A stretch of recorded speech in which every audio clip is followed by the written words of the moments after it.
My name is Bridget McCormick. I teach criminal law at the University of Michigan, and that's my topic today. Every other first-year course you take concerns the civil justice system. Criminal law is unique in the first-year curriculum. Even so, it is still likely the course most of you had the most sense of before coming to law school. Who's recently seen a movie or read a book about property or contracts? TV and movies often feature criminal law storylines, and you all also probably know people who have had contacts with the criminal justice system.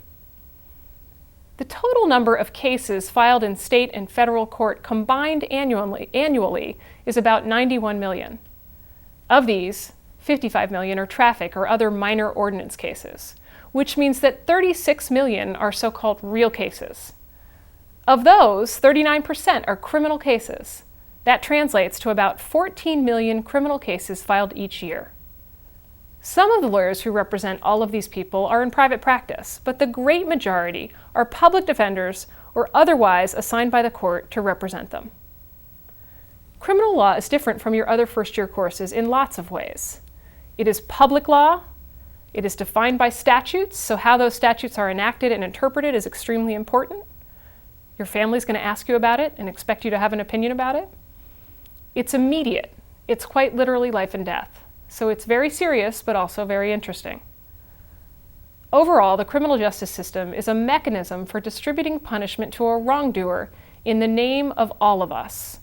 So a criminal case is captioned, "The people of the state of New York versus John Doe," or "the state of Michigan versus John Doe."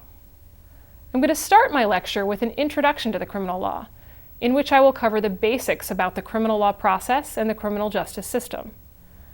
Then I will talk about the elements of a crime, the requirement of a criminal act, the requirement of a guilty mind, and the requirement that the act caused a forbidden result. Next, I will turn to specific crimes against people: homicide, rape, assault, battery, mayhem, and kidnapping. After that, I will turn to the defenses in criminal law.